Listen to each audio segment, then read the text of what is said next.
Okay, this is a lesson video for Unit 6, Lesson 6, and Blake Karchner, this is just for you. Okay, we are solving these radical equations. So I'm going to explain the steps looking at number 1 here. It says isolate the radical on each side of the equation. So if you notice, we're solving for x, and the issue is that x is underneath the square root. It's underneath the radical. So it says to isolate it. So I'm going to get this square root of x all by itself as my first step. Okay, I'm wanting to get rid of that radical, but I can't get rid of it until it's been isolated. So to isolate it, it's just like solving an equation. Like normally, we use opposite operations. So if we have a plus 5, we minus 5 to both sides. So we bring down our square root of x, and 12 minus 5 is 7. So we've done step 1 here. And then we have our step 2. It says raise each side of the equation to the power of the index.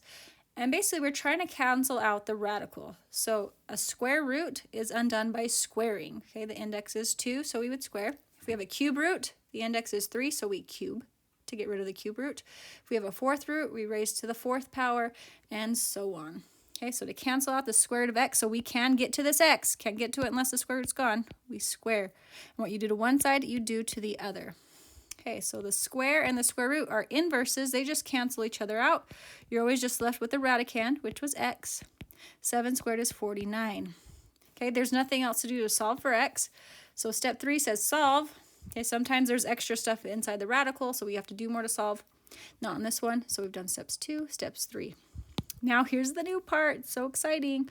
Extraneous solutions. If you've ever played Among Us, you've heard about the imposter. Okay, so right now we just think the answer is 49, but maybe it's not the real answer. Maybe it's a fake answer, and that's what an extraneous solution is.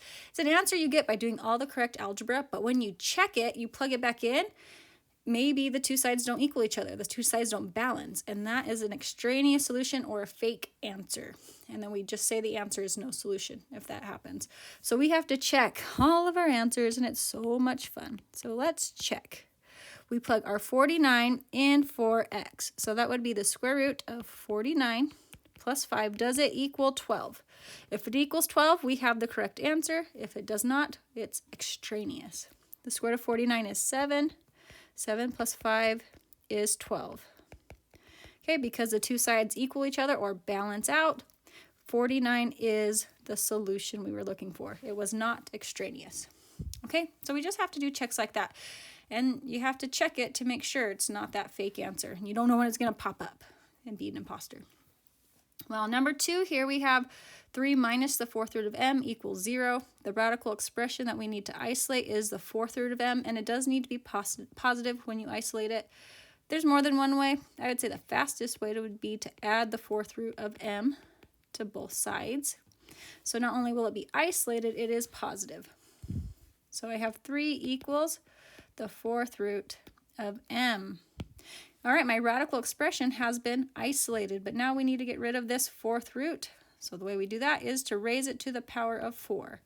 And what we do to one side, we do to the other. So my 4th and my 4th root cancel out. We're left with m.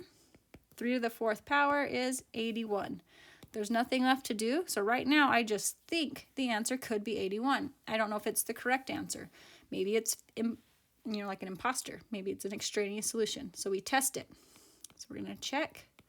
We're going to plug 81 in for our m. So it's 3 minus the 4th root of 81 equal to 0.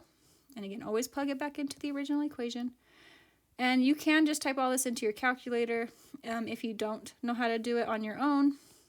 But this is 3 minus 3, which is 0, and 0 equals 0. So 81, therefore, is the correct answer. It was not extraneous. Okay, number 3, now we're just adding a little bit more to our solving process each time. On number 3, we have 10 plus square root of a plus 7. Does that equal 11? All right. So my radical term on this one is the square root of a plus 7. That's the part we have to isolate. So to isolate that, we would minus 10 from both sides. And I bring down the square root of a plus 7. 11 minus 10 is 1. Okay, now that that piece has been isolated, we can raise it to a power. Again, you do not raise either side to a power until your radical expression has been isolated. It's a square root, so we square it to cancel out the square root. And we're left with the radicand, which was a plus 7. It equals 1 squared, which is 1. And then we have to finish solving for a. On our first two problems, we were done at this point. But a is not by itself. We're going to subtract 7 from both sides. So 1 minus 7 is negative 6. And then we're going to check it. Okay, plug it back in. Is 10 plus the square root of, we're going to put negative 6 in for a, plus 7. Does that equal 11? Okay, negative 6 plus 7 is the square root of 1, which is 1. 10 plus 1 is 11, and 11 equals 11. So these two sides check out, so negative 6 is the solution. Okay, moving on, number 4. Hey, my radical expression again, that's your first step every time. We have to isolate it on one of the sides. So this piece right here gets isolated, so we need to minus 10 to do that. So we're going to bring down the square root of 6w minus 5, and it equals 3 minus 10 is negative 7. Now that we've isolated the radical, we're going to square both sides. Make sure you wrap each side up in parentheses when you square it. That makes a difference to your signs. The squared and the square root cancel out, so we're left with 6w minus 5. Negative 7 in parentheses squared is a positive 49, okay, not negative 49. And now here's my w. We're not done solving, but we've let it out of the radical, so now we can have access to that w. So we add 5 to both sides.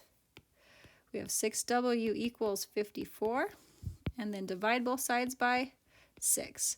54 divided by 6 is 9. Again, that's just our possible solution right now. Let's see if he's real or if he is an imposter. So let's check.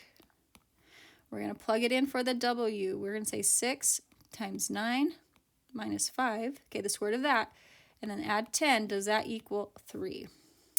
Well, let's see. 54 minus 5 is the square root of 49, which is 7, plus 10. Does that equal 3?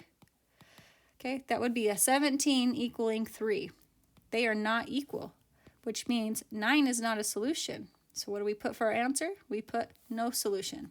Again, we've done all the correct algebra. Okay, we didn't do anything wrong. We didn't make a mistake. Remember, when you square things and square root them, our sign values get changed along the way. And even though all the algebra is correct, somehow the answer we're getting, when plugged up back in, does not make the two sides balance. And when we say no solution, okay, not just 9's not the solution that we got. There is no number that we could ever plug in for w that would make the two sides equal each other. Okay, so it's a no solution. 9 was an answer we got, but it did not balance the equation. It's extraneous. Okay, on numbers 5 and 6, it's a different way of expressing radical equations is by using a fraction exponent. Okay, 1/2 power on number 5, 1/3 power on number 6. But remember, okay, we talked about this last week. A 1/2 exponent is the same thing as a square root. Okay, we have our power over root. A 1/3 power is the same thing as a cube root. Okay, and you can change it to that form if you want, if it makes more sense, but I'm just going to show it in a different way. But just remember that we can use a radical or a fraction exponent to have equivalent values here. Now, instead of saying isolate the radical, I would say isolate the parentheses and that fraction exponent, because that's like saying the same square root of c minus 12. Okay, but I can leave it in this form. Now to get rid, or to isolate, I need to get rid of the negative 9. If we don't add it, not like everybody said in class today, okay, negative 9's touching the parentheses, that's multiplying, so we have to divide it away. Silly kids. This would be 4, it's equal to c minus 12 to the 1/2 power. Okay, I've isolated the part that would be under the radical, or the part that's being raised to the fraction exponent. Now, when we isolate this, I'm just wanting there to be no exponent at all, and that would be canceling out to an exponent of 1, right? We don't ever write down the exponent of 1. So how could we get rid of this 1/2 power? We would multiply by the reciprocal of 1/2, which is 2. On Excel today, you'll have something like to the 3/4 power, and to cancel it out, you would raise it to the 4/3 power on both sides. Okay, so just know that if it gives it to you as a fraction, multiply it or raise it to the power that is the reciprocal. So 1/2 times 2 cancels out to 1. And if it's to the first power, we don't need the parentheses and it doesn't have an exponent anymore. 4 squared on the left side is 16. Okay, now we just finished solving. To solve for C, we're going to add 12 to both sides. 16 plus 12 is 28, and that's our possible answer for C. So we need to check it by plugging it back in. So we're going to say, is negative 36 equal to negative 9 times 28 minus 12 to the 1/2 power? And if you have your calculator, again, don't over stress on this checking part. All of this can go into your Casio or your calculator, and I would just type it in exactly as it is, see what it equals, and it does equal negative 36. So our two sides are equal, so 28 is our solution. Okay, so on number 6, we have 7p minus 1 raised to the 1/3 power. Again, that means the same thing as the cube root of 7p minus 1. Then plus 11 equals 7. So we need to isolate this part that's in parentheses, raised to the 1/3 power. So we'll subtract 11 first. So we have 7p minus 1 to the 1/3 power. It's equal to negative 4. And then we're going to get rid of that 1/3 by cubing both sides, because 3 times 1/3 makes a power of 1, which leaves us with just 7p minus 1. We're also going to cube the right side. Negative 4 cubed is negative 64. And now we're finishing up by solving for p. We'll add 1 to both sides. We get 7p equals negative 63. And then divide by 7. So our possible solution is p is equal to negative 9. But we don't know for sure, so we check. And it gets real tedious, but it should be just mainly calculator work. I'm writing it out, but you can test it on your calculator. Is 7 times negative 9 minus 1 raised to the 1/3 power, and then add 11 to it. Is that equal to 7? Okay, and this all comes out to be negative 4 plus 11. Okay, they're both 7. So it all checks out, so negative 9 is the solution. Woohoo! Okay, on number 7, we have the 4th root of 8k plus 12 minus 9 equals negative 11. Again, our steps don't change. We're back to showing it in radical form. We're going to isolate the radical expression. That means this negative 9 doesn't belong on this side, so we're going to add it to both sides. So we have the 4th root of 8k plus 12, negative 11 plus 9 is negative 2. Okay, I need to get rid of this 4th root. So we raise both sides to the 4th power, making sure we wrap each side in parentheses to do that. So the 4th root and the 4th power cancel out. We're left with the inside, 8k plus 12.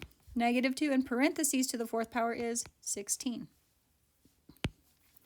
Finishing up by solving for k, we need to subtract 12 from both sides. We get 8k equals 4, and then divide by 8. 4 divided by 8 is 1/2. Now on Excel, you will get a couple different fraction answers probably. Okay, being a fraction is not what's going to make this wrong. Okay, a fraction is a number. It has to be tested just like anything else does. So I'm going to do my check.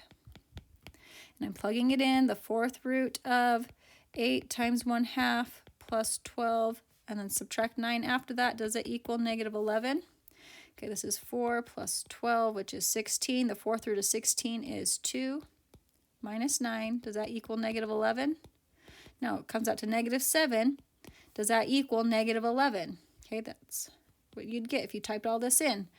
Okay, the two sides are not equal. They're not balanced. That means that 1/2 is not a solution. Okay, it was extraneous. It was a little imposter answer. The answer is no solution. Okay, we're jumping over to numbers 9 and 10. Now, they look a little bit different, and sometimes when they look different, you guys think they're harder. I actually think these ones are easier. What's different is that we have two radicals, okay? There's the square root of u minus 8. Does that equal the square root of 43 minus 2u? Now, this is not more complicated. I feel like it's a little bit easier. Now, if you just looked at the left side, the way you'd get rid of that u minus 8 is by squaring it. Okay, so let's think about that. Square it. Well, that will cancel out the radical over u minus 8. But we have a rule. What you do to one side, you have to do to the other. So I'm like, okay, maybe we got to square this side too. which is fine because it will cancel out the radical on this side. So the thing is, when you have two radicals in the equation, okay, just make sure the equal sign is in between the two radicals. And if it is, raise them both to the power of the index. Follow that rule. And what we get here is we cancel out both radicals, and we're left with the insides, the radicands, which would be u minus 8. Does it equal 43 minus 2u? So I feel like this was just a little bit less work. We didn't have to isolate. They were both isolated on their respective sides. We were able to square both sides, and it left us with the radicands. Now what's changed is that we have variables on both sides. So we need to get our variables. I like to get them on the left. So I'm going to add 2u to both sides. So we get 1u and 2u's makes 3u's. I'm going to get my constants on the opposite side. I'm going to add 8. So we get 3u equals 51. And then finish it off by dividing by 3. So we'd say u is equal to 17. And just like any other problem, we have to check it. Okay, so let's do our check. But now we're just got a couple things to type into our calculator. We have 2 u's to plug it into as well. We're saying, is the square root of 17 minus 8 equal to the square root of 43 minus, not 2u, silly, 2 times 17. Okay, and I'm going to check. And if you don't want to do it all mental math or by hand, remember that you can just type each side into your Casio. Okay, this is 17 minus 8 is the square root of 9, which comes out to 3. And with this, again, you're just wanting the two sides to equal each other. They need to balance out. So this left side is 3. What does the right side equal? We have 43 minus 34 is the square root of 9, which is also 3. Because both sides equal each other, that doesn't mean 3 is the answer. It means 17 is my answer. And it checks out because both sides balanced. It wasn't an extraneous solution. Okay, and it doesn't change when on number 10 we have the fourth root radicals on both sides of the equal sign. Again, it's about making sure that each side has been isolated. My equal sign is in between these two radicals. And because we have the fourth root, to get rid of it, we're going to raise both sides to the power of 4. And it doesn't even change anything. The fourth power cancels out the fourth root, leaving me with 27 minus 2d equal. My other fourths cancel out as well, and we're left with d minus 3. So again, solving the equation for d, if I have d's on both sides, I just need to get them together. I'm going to minus d from both sides. Oh my goodness. Pin one way. Minus d minus d. So I have a negative 3d. I'm going to get my constants on the right side, so minus 27, and we get negative 30. And divide by negative 3. So d could equal positive 10. Does it equal positive 10? That's the question. Let's check it. Okay, when we check, okay, we say, does the fourth root of 27 minus 2 times 10 equal the fourth root of 10 minus 3? Now, if you type these each into your calculator, you'll get a decimal. And again, that's okay as long as both decimals are exactly the same. Let me show you why. Okay, this right here, 27 minus 2 times 10 is 27 minus 20. So we'd have the fourth root of 7. On the right side, 10 minus 3 is also 7. So we have the fourth root of 7 equals the fourth root of 7, which your calculator would have told you a decimal. But they are exactly the same. So that means 10 is a correct answer. Okay, on number 12, okay, we have radicals on both sides. They're both cube roots. But notice I have a coefficient on one of them, this negative 2. Now, maybe we could check divide both sides by negative 2, the coefficients, but my left side doesn't have one. So sometimes, like, there's nothing to do to get the radical expression all by itself or simplified down. That's okay. So what I would do right now is what undoes a cube root is a cube. I can just still raise both sides to the power, and it will work out. My cube and my cube roots cancel out, so I'm left with 14 minus 10n. My handwriting stinks.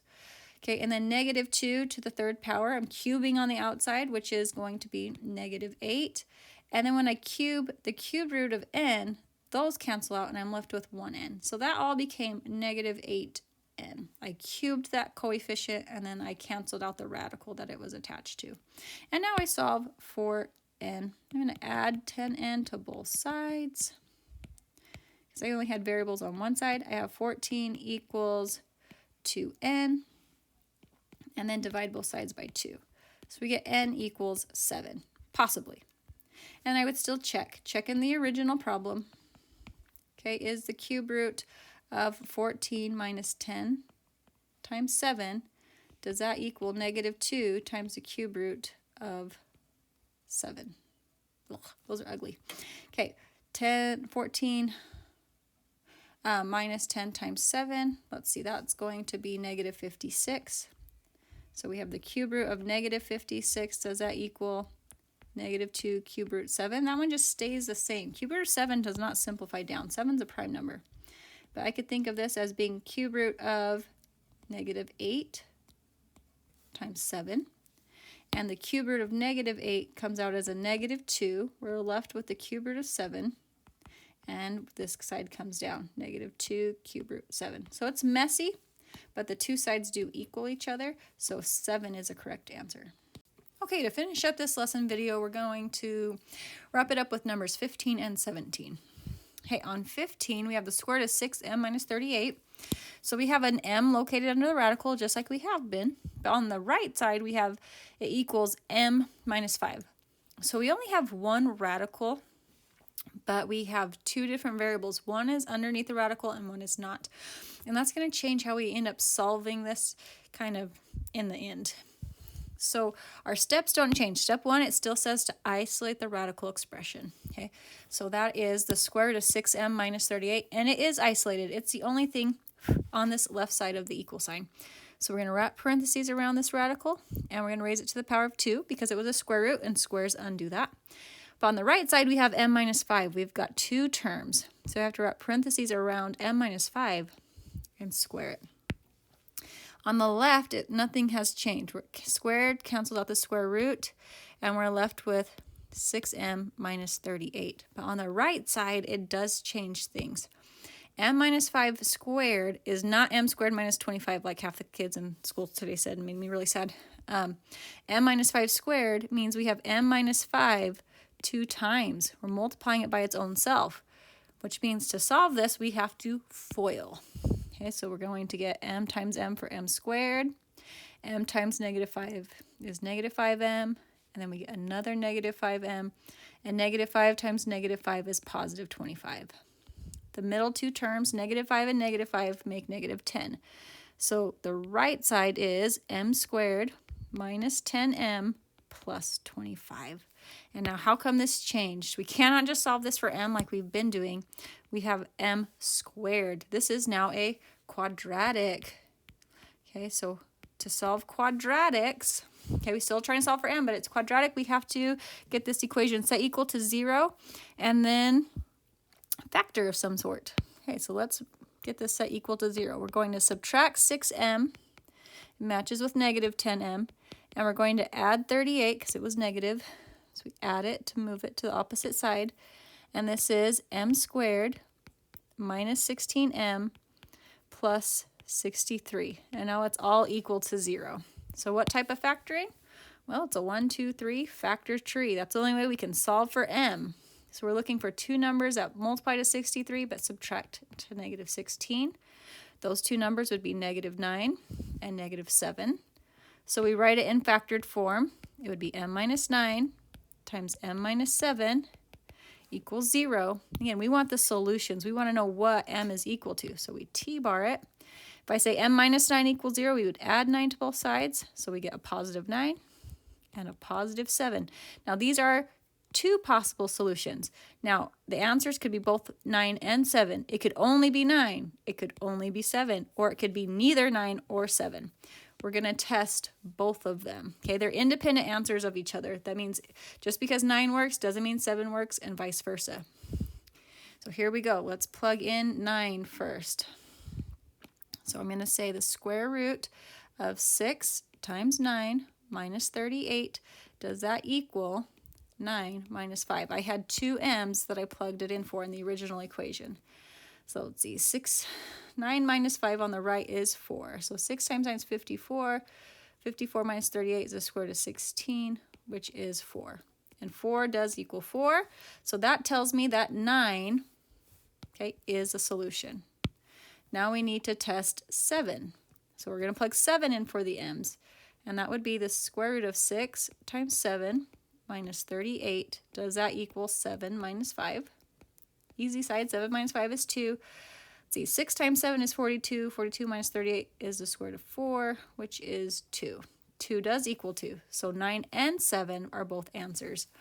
Okay, so just keep in mind, I had a m minus 5. I had 2 terms on the right side. That meant I wrapped it in parentheses and then raised it to the power, which meant I had a FOIL, which meant it was quadratic, which meant we had to do factor tree and t-bar and solve it. Okay, now let's do number 17. Okay, on 17, we have the square root of 51 minus 5y. This is my radical expression. It's all by itself on the left side, and it's equal to y minus 11. Okay, they are a binomial and not like terms. They stay separate. So because my radical term is isolated, I'm going to raise it to the power of index, which would be 2. And what we do to one side, we do to the other. So on the left, that's the easy side. We're just left with 51 minus 5y. But on the right side, y minus 11 squared really means y minus 11 times its own self. So we distribute, we get y squared minus 11y minus 11y, and negative 11 times negative 11 is 121. The middle two combine, so this is y squared minus 22y plus 121. Again, recognize y is squared, so it's a quadratic. Before we factor, if you factored right now, you just get back to what we had right above it. It doesn't help us any. We have to get it set equal to 0. We have to bring in the 51 and the minus 5y into play. So we're going to minus 51, it matches up with 121. Add 5y, and it matches up with negative 22y. So we have y squared, negative 22y plus 5y is negative 17y. And 121 minus 51 is 70. And it's equal to 0. So what type of factoring? 1, 2, 3, factor tree. What multiplies to positive 70 and subtracts to negative 17? That would be negative 10 and negative 7. So we're going to write it in factored form.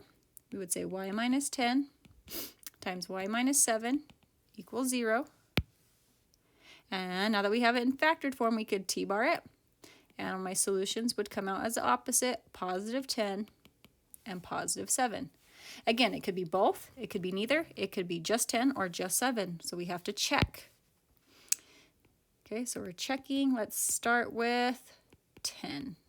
If I plug in 10, I have the square root of 51 minus 5 times 10. Does it equal 10 minus 11? Well, 51 minus 5 times 10 is 1. The square root of 1 is 1. So the left side comes out to 1. 10 minus 11, though, is negative 1. Okay, 1 does not equal negative 1, so that means 10 does not work. So maybe it's just 7. Let's find out.